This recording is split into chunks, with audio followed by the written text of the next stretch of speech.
ঈসা আলাইহিস সালাতু ওয়াস সালামের দুনিয়াতে জন্ম হলো, তিনি দুনিয়ায় আসলেন এবং কোরআন থেকে আমরা জানলাম তিনি মায়ের কোল থেকেই নবী। সাধারণত অন্য নবীরা যখন যৌবনে পা রেখেছিলেন, কিন্তু নবুয়ত বা রিসালাত পেয়েছিলেন যৌবন বয়সে, সেই দিক থেকে ঈসা আলাইহিস সালাতু ওয়াস সালাম অন্যরকম একজন নবী। কি বলেন, ঠিক কিনা? এরপরে সুতরাং তার উপরে আল্লাহ তাআলা যে ইনজিল কিতাব নাজিল করেছিলেন, এই কিতাব অনুযায়ী তিনি মানুষকে দাওয়াত দিচ্ছিলেন। এবং তিনি কি দাওয়াত দিলেন, তার কালেমার দাওয়াত কী ছিল এবং আখিরাতের দাওয়াত কী ছিল, রিসালাতের দাওয়াতও তিনি দিয়েছেন। এক পর্যায়ে তিনি সূরা মারিয়ামে যেটা পরের আয়াতে আসছে, আল্লাহ তাআলা বলেছেন ইন্নাল্লাহা রব্বি ওয়া রব্বুকুম ফা'বুদুহু। তিনি কওমের লোকজনকে বলছিলেন নিশ্চয়ই আল্লাহ তাআলা তিনি আমার রব এবং তোমাদের রব, ফা'বুদুহু তোমরা তার ইবাদত করো, হাযা সিরাতুম মুস্তাকিম এটাই সোজা পথ। দেখেন এখানে কি তিনি বললেন যে আমি আল্লাহর সন্তান বা আল্লাহর বেটা? তিনি ডাইরেক্ট বললেন যে আমার রব এবং তোমাদের রব একমাত্র আল্লাহ, তার ইবাদত করো, এটাই সহজ পথ। এবং সূরা আলে ইমরানে তিনি কওমকে কি বলেছিলেন সেটাও স্পষ্ট এসেছে।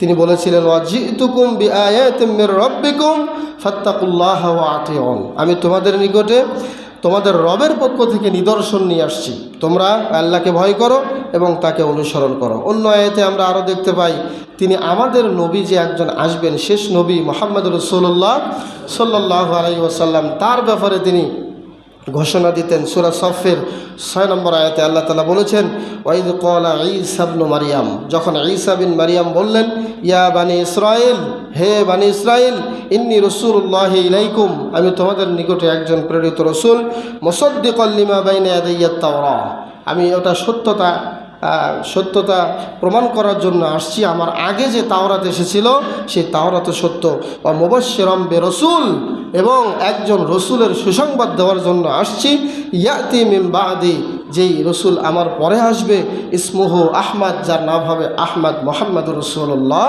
সাল্লাল্লাহু আলাইহি ওয়াসাল্লাম। ফালাম্মা জাআহুম বিল বায়িনাত, যখন তিনি অনেক কিছু দলিল এবং নিদর্শন নিয়ে তাদের কাছে আবির্ভূত হলেন, ক্বালু হাযা সিহরুম মুবিন, তারা সকলেই বলল তুমি একজন প্রকাশ্য জাদুকর। অর্থাৎ প্রত্যেক নবীকেই তার কওমের লোকেরা একটা ডিগ্রি দিত, একটা লকব দিত, মিথ্যা উপাধি দিত, সেটা কি বলেন তো? জাদুকর, তুমি জাদু জানো। এই লকবটা মানে এই খেতাবটা এমন কোনো নবী রাসূল নেই যাদেরকে দেওয়া হয় নাই। একটা কথাই, তুমি জাদুকর। তো তেমনি তাকেও বলতো তার কওম যে তুমি জাদুকর। ঈসা আলাইহিস সালাতু ওয়াস সালামকে আল্লাহ তাআলা অনেকগুলো মুজিজা দিয়েছিলেন। তার মধ্যে উল্লেখযোগ্য 6টি মুজিজা আমরা কোরআনে পাই, যেটা সূরা আলে ইমরানের 49 নম্বর আয়াত।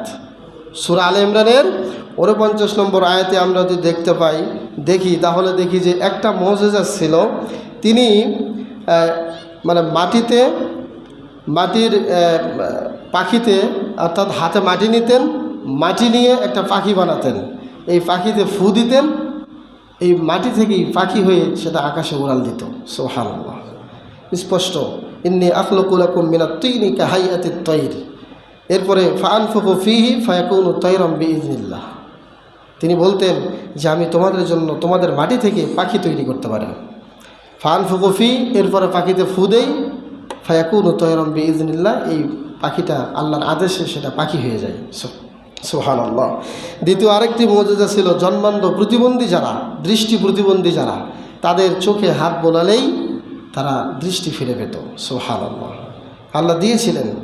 এরপরে আরেকটি মুজিজা ছিল, ধবল বা কুষ্ঠরোগী যারা ছিল, তাদের যদি কেউ তার সামনে আসতো, তিনি স্পর্শ করলেই তারা সুন্দর চামড়া শরীরে ফিরে পেত। আল্লাহু আকবার। আরেকটি মুজিজা ছিল যেটা আল্লাহর আদেশে তিনি একটা মরা প্রাণীকে জীবিত করতে পারতেন। সুবহানাল্লাহ। যদি শুধু বলতেন যে কুম বিইজনিল্লাহ, আল্লাহর অনুমতিতে তুমি দাঁড়িয়ে যাও, সাথে সাথে এই মরা প্রাণীটি জীবিত হয়ে যেত। সুবহানাল্লাহ। 5 নম্বর একটা মুজিজা হলো, কেউ বাসা থেকে কি খেয়ে এসেছে, আপনি এখন কি খেয়ে এসেছেন আমি জানি না, বা আমি কি খেয়ে এসেছি আপনি জানেন না, কিন্তু ঈসা আলাইহিস সালাতু ওয়াস সালাম এটা বলতে পারতেন। সুবহানাল্লাহ। এবং বাসাতে কে কোথায় কোন জায়গায় কি জমা করে রেখে এসেছে, এটাও ঈসা আলাইহিস সালাতু ওয়াস সালাম বলতে পারতেন। সুবহানাল্লাহ। অবশ্যই এসব মুজিজা দেখে যারা ভালো, যাদের কপাল ভালো তারা ঈমান আনত, এবং যাদের কপাল পোড়া তারা ঈমান আনত না, তারা বেদিনী থাকতে বলেন নাউজুবিল্লাহ। মোট কথা, ওনার সময়ে চিকিৎসা বিজ্ঞানের উপরে ভালো একটা উৎকর্ষতা দেখা দিয়েছিল, এবং চিকিৎসা বিজ্ঞানটাকে অনেকভাবে তারা মূল্যায়ন করত।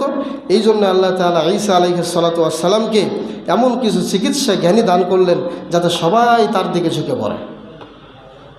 মানুষকে জন্মান্ধ থেকে দৃষ্টি ফিরে দেওয়া, মানুষের গায়ের রং পরিবর্তন করা, মানুষের কুষ্ঠরোগ হলে সেটাকে সাধারণভাবে সেটাকে ভালো করে দেওয়া, এই জন্য আল্লাহ তাআলা এগুলো দিয়েছিলেন যাতে মানুষ তার দিকে ঝুঁকে পড়ে এবং যাতে সবাই বোঝে যে সত্যিকারেই তিনি একজন আল্লাহর পক্ষ থেকে নবী ও রাসূল। ঈসা আলাইহিস সালাতু ওয়াস সালাম যখন ইনজিল কিতাবের দাওয়াত দিচ্ছিলেন এবং এসব মুজিজার কথা মানুষকে বলছিলেন, আমরা সকলেই জানি যে সকল নবীরাই যখনই আল্লাহর পক্ষ থেকে দাওয়াতি কাজ করতে এসেছেন তখনই তাদের বিরোধিতাও করা হয়েছে। এমন কোনো নবী রাসূল নেই তাদের বিরোধিতা করা হয় নাই, ষড়যন্ত্র করা হতো তার জন্য। এবং ঈসা আলাইহিস সালাতু ওয়াস সালামের ক্ষেত্রেও এরকম ষড়যন্ত্র থেকে তিনি মুক্তি পান নাই। সম্মানিত উপস্থিতি, তার দাওয়াতে স্বল্প আয়ের মানুষেরা যারা কাপড় ধুইত, কাপড় কাচত এবং সমাজের নিচু শ্রেণীর লোকেরা তাকে যখন ফলো করা শুরু করলো এবং ঈমান আনলো ঈসা আলাইহিস সালাতু ওয়াস সালামের সাথে ওই সময় যারা ছিল তাদেরকে বলা হয় হাওয়ারি, আর আমাদের নবীর সাথে পরবর্তীতে যারা ছিল তাদেরকে বলা হয় সাহাবী। তার সঙ্গীদেরকে বলা হতো হাওয়ারি, আমাদের নবীর সাহাবীদেরকে বলা হতো সাহাবী। তার দল যখন ভারী হতে লাগলো, সত্যের বাণী যখন ঈসা আলাইহিস সালাতু ওয়াস সালাম প্রচার করতে লাগলেন, তখন তার বিরোধিতাও সমাজে বাড়তেই থাকলো। মানে তার বিরোধিতার লোক বাড়তেই থাকলো। কোনোভাবেই তারা ঈসা আলাইহিস সালাতু ওয়াস সালামকে দমাতে পারছে না, কোনো ষড়যন্ত্রই তাদের কাজে আসছে না। এক পর্যায়ে ঠিক তখনই ঈসা আলাইহিস সালাতু ওয়াস সালামের বিরুদ্ধে তারা একটা মিথ্যা কথা ছড়ানো শুরু করলো, যেটা শুনলে আপনাদেরও বিশ্বাস হবে না তো হবেই না, এটা শয়তানও বিশ্বাস করবে না। সেটা কি আমি বলতেছি শুনুন। তারা বলল যে মিথ্যা কথাটা শুরু করলো সেটা হলো তার মা ছিল একজন ব্যভিচারিণী। বলেন নাউজুবিল্লাহ। প্রথমে তার মাকে ঘায়েল করার চেষ্টা করলো, এরপরে তারা এই কথা বলার পরে বলল যে সে যেহেতু একজন অবৈধ সন্তান, জারজ সন্তান, নাউজুবিল্লাহ, তার কথা তোমরা কেউ শুনিও না। দেখেন কি একটা সুযোগ তারা বের করলো। এবং এই কথা শুনবার পরে ঈসা আলাইহিস সালাতু ওয়াস সালাম মনে অত্যন্ত ব্যথা পেলেন, মনে খুব কষ্ট পেলেন। তারপরে তিনি তার মনোবল হারালেন না, তিনি দাওয়াতি কাজ চালিয়ে যেতে লাগলেন। সর্বশেষ তারা ঈসা আলাইহিস সালাতু ওয়াস সালামের ব্যাপারে আরেকটা অভিযোগ নিয়ে আসলো, সেটা হলো ধর্ম অবমাননাকারী। যুগে যুগে যারা ইসলামের কথা বলে, ইতিহাস সাক্ষী, তাদেরকেই ধর্ম অবমাননার মামলা দিয়ে তাদেরকে ফাঁসিতে ঝুলানো হয়েছে। ঈসা আলাইহিস সালাতু ওয়াস সালাম তিনি ধর্মের একজন প্রচারক, আল্লাহর পক্ষ থেকে ধর্ম নিয়ে আসছেন, দায়িত্ব নিয়ে আসছেন রিসালাতের, নবুয়তের। তাকেই বলা হচ্ছে সে নাকি ধর্ম অবমাননা করছে। বলেন নাউজুবিল্লাহ। এগুলো কি সঠিক জ্ঞানে যারা আছে, সঠিক আকলবান মানুষের কথা? মনে করতে হবে শয়তানে তাদের মাথার উপরে ভর করেছে।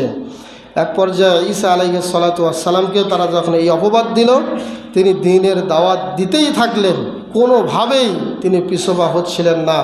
তারা বলল যে ঈসা ধর্ম অবমাননা করছে, তার কারণ হলো ঈসা আলাইহিস সালাতু ওয়াস সালাম তাওরাতের বিরুদ্ধে কথা বলতেছে। তাদের একটা যুক্তি হলো যে তার আগে যে তাওরাত এসেছিল, মূসা নবীর যে তাওরাত ছিল, সেই তাওরাতের বিরুদ্ধে সে কথা বলছে, সুতরাং তাকে শাস্তি দেওয়া হোক, তার শিরচ্ছেদ করা হোক, তাকে ফাঁসিতে ঝোলানো হোক, অথবা তাকে একেবারে হত্যা করা হোক, কারণ সে ধর্ম অবমাননা করেছে এবং তাওরাতের পরিবর্তে ইনজিলের দাওয়াত সে প্রচার করছে। বলেন নাউজুবিল্লাহ। এই পর্যন্ত আজকে আমাদের ঘটনা থাকবে। বাকি ঘটনা এবং শিক্ষাগুলো আমরা পরবর্তী সপ্তাহে জানবো ইনশাআল্লাহ। তবে আর যদি আপনারা সময় দেন 10টা মিনিট, তাহলে জীবনীটা শেষ করাই মনে হয় আজকে ভালো হয়। আজকে একটু 10টা মিনিট সময় বেশি নেই, আপনারা কি রাজি আছেন? আচ্ছা ইনশাআল্লাহ। বনী ইসরায়েলের এই কথা তৎকালীন রাজা যেই হিরোর ছিল, এই হিরোরের কান পর্যন্ত পৌঁছে যাওয়ার পরে অনেক ষড়যন্ত্র করে তাকে হত্যার সিদ্ধান্ত নিল। এবং তাদের আকীদা হলো, এখনও খ্রিস্টানরা মনে করে যে আমরা ঈসা নবীকে হত্যা করেছি, তাদের আকীদা কিন্তু এইটা।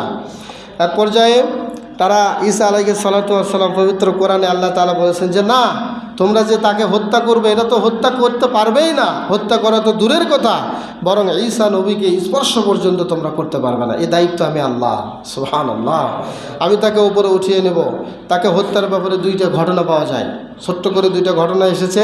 প্রথম যে ঘটনাটি পাওয়া যায় সেটা হলো, তাকে একটি বর্ণনা পাওয়া যায়, ঈসা আলাইহিস সালাতু ওয়াস সালাম তার 4000 অনুসারী হাওয়ারিকে সাথে নিয়ে বানি ইসরাইলকে তিনি দাওয়াত দিচ্ছিলেন। এই 4000 হাওয়ারিকে বানি ইসরাইলটা ঘিরে ফেলল। যখন ঘিরে ফেলল, নবী ঈসা আলাইহিস সালাতু ওয়াস সালাম বলেছেন যে, কে আসো যে আজকে আমাকে এদের থেকে জীবন দেবে? কারণ এরা তো পাইলে আজকে আমাকে মেরে ফেলবে, এটা সত্য। আজকে কে আসো আমার পক্ষে জীবন দেবে? তখন একজন দাঁড়ায় গেলেন। এই 4000 হাওয়ারির মধ্য থেকে যিনি দাঁড়িয়ে গেলেন, ঈসা আলাইহিস সালাম তাকে তার মাথার পাগড়িটা পরাইয়া দিলেন। দেখেন, ভালো করে বুঝবেন হত্যার ঘটনাটা। তাকে কিন্তু হত্যা যে করতে পারে না এটা স্পষ্ট। তখন তাকে পাগড়িটা পরাইয়া দিলেন। পরাইয়া দেওয়ার পরে তার শরীরের জামাটাও খুলে তাকে পরিয়ে দিলেন। বললেন, এবার তুমি বের হও, আমাদের এই 4000 সেনাবাহিনী থেকে তুমি বের হয়ে যাও। তখন সে যখন সামনে আগানোর সাথে সাথেই তার চেহারা আল্লাহ তাআলা হুবহু ঈসা আলাইহিস সালাতু ওয়াস সালামের মতো বানিয়ে দিলেন। সুবহানাল্লাহ। যখন বানিয়ে দিলেন তখন তারা মনে করলো এই তো ঈসা। এটা মনে করে মুহূর্তের মধ্যেই তারা তাকে হত্যা করলো এবং এদিক দিয়ে এই 4000 সৈন্যের মধ্য থেকে আল্লাহ তাআলা ঈসা আলাইহিস সালাতু ওয়াস সালামকে আকাশে উঠিয়ে নিলেন। সুবহানাল্লাহ। বার রাফাহুল্লাহু ইলাইহি বলে আল্লাহ তাআলা ঘোষণা করেছেন কোরআনে। ইহুদিদের মত হলো তারা ঈসাকে হত্যা করছে, এটা ইহুদিদের মত। আরেকটি মত হলো পাওয়া যায় যে যখন ঈসা আলাইহিস সালামকে হত্যার উদ্দেশ্যে তারা ধাওয়া করতেছিল, তখন ঈসা আলাইহিস সালাতু ওয়াস সালাম একটি আবদ্ধ ঘরে ঢুকলেন, যে ঘরের চতুর্দিকে বাধা। তিনি প্রাচীর টপকিয়ে ওই ঘরে ঢুকলেন। চতুর্দিকে তারা ঘিরে রাখলো, কিন্তু ঈসা আলাইহিস সালাতু ওয়াস সালাম অনেকক্ষণ যাবৎ বের হচ্ছিলেন না। তিনি ঘরেই দাঁড়িয়েছিলেন, ফলে তারাও হত্যা করতে পারছিল না। এরপরে সবাই মিলে তাদের মধ্য থেকে একজন পাপী একজন পাষণ্ডকে বলে পাঠালো যে, তুমি যাও তো, একাই ভেতরে গিয়ে দেখো তো ঈসা বের হয় না কেন, সে কি করছে ঘরের ভেতরে। সে যখন গেল, ঘরের ভেতরে যখন ঢুকলো, কারণ সবাই তো যেতে চায় না, কারণ তারা জানে যে তারা যে কাজটা করতেছে এটা একটা অন্যায়, এটা জুলুম। না জানি ঘরের ভেতরে গেলে কোন বিপদে আমরা পড়ি, এজন্য ভয় কেউ ঢুকছে না। তারা একজনকে এই দায়িত্ব দিয়ে তারা যখন ঢুকালো, ওই লোকটা যখন দেয়াল টোপ গিয়ে ভেতরে গেল, যাওয়ার সাথে সাথে মুহূর্তের মধ্যেই আল্লাহ তাআলা ঈসা আলাইহিস সালাতু ওয়াস সালামকে আসমানে উঠিয়ে নিয়েছেন। ওই লোকটা আর দেখতে পেল না, তখন ওই লোকটাও ঘর থেকে আর বের হচ্ছে না। এরই মুহূর্তে এই অবস্থায় আল্লাহ তাআলা এই মানুষটাকেই সরাসরি হুবহু ঈসা আলাইহিস সালাতু ওয়াস সালামের চেহারার মতো চেহারা বানিয়ে দিলেন। যখন এরা দেখলো যে সে বের হচ্ছে না কেন, তারা যখন সবাই মিলে ঘরে ঢুকলো, দেয়াল টোপ গিয়ে দেখলো ওই তো ঈসা দাঁড়ায় রয়েছে।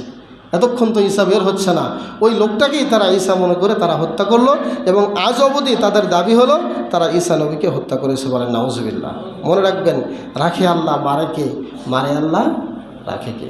আল্লাহ যদি বাঁচাতে চান, পৃথিবীর এমন কেউ নেই যে তাকে বাঁচাতে পারবে। সম্মানিত উপস্থিতি, ওইদিকে এই ব্যক্তিকে হত্যার পরে তাদের মধ্যে যারা কয়েকজন ছিলেন তাদের কয়েক দল হয়ে গেল। এই হত্যাকারীদের মধ্য থেকেই কয়েক দলে বিভক্ত হয়ে গেল এবং কেউ বলে যে না এটা ঈসা, কেউ বলে যে না এটা ঈসা নয়। এইভাবে তারা সন্দেহের মধ্যে পড়ে গেল। আসলেই যে তারা তাকে হত্যা করেছে এই ব্যাপারে মহান আল্লাহ স্পষ্টই বলে দিয়েছেন যে তারা তাকে হত্যা করতে পারে নাই। আল্লাহ তাআলা বলেছেন, ও কাউলিহিম ইন্না কাতালনাল মাসিহা ঈসা ইবনে মারইয়াম রাসূলুল্লাহ। তারা বলো, তাদের কথা হলো যে আমরা ঈসা নবীকে হত্যা করেছি। ওমা কাতালুহু ওমা সালাবুহু ওয়ালাকিন শুব্বিহা লাহুম। আল্লাহ বললেন যে না, তারা তাকে হত্যাও করে নাই, শরীরেও চড়াতে পারে নাই। ওয়ালাকিন শুব্বিহা লাহুম, বস্তুত তাদের মতোই, তার মতোই তাদেরকে মানে সাদৃশ্য করে দেওয়া হয়েছিল। ওই যে আমি বললাম যে লোকগুলো আসলো, তাদের মধ্য থেকে একজনকে ঈসা নবীর চেহারার মতো আল্লাহ চেহারা বানিয়ে দিয়েছেন। এই আয়াতই প্রমাণ করে ওয়ালাকিন শুব্বিহা লাহুম, তাদের জন্য সাদৃশ্য করে দেওয়া হয়েছিল। ওমা কাতালুহু ইয়াকিনা, আল্লাহ বললেন স্পষ্ট তারা তাকে হত্যা করতে পারে নাই। বার রাফাহুল্লাহু ইলাইহি, বরং আল্লাহ তাআলা তার কাছে তাকে উঠিয়ে নিয়েছিলেন। সম্মানিত উপস্থিতি, ঈসা আলাইহিস সালাতু ওয়াস সালামের এই হলো জীবনের একেবারে সর্বশেষ ঘটনা। এটা ছিল সর্বশেষ ঘটনা। এটা কনফার্ম করলেন আল্লাহ তাআলা যে তারা তাকে হত্যা করতে পারে নাই, ফাঁসিতেও ঝুলাই নাই, বরং আল্লাহ তাআলা তাকে তার কাছে উঠিয়ে নিয়ে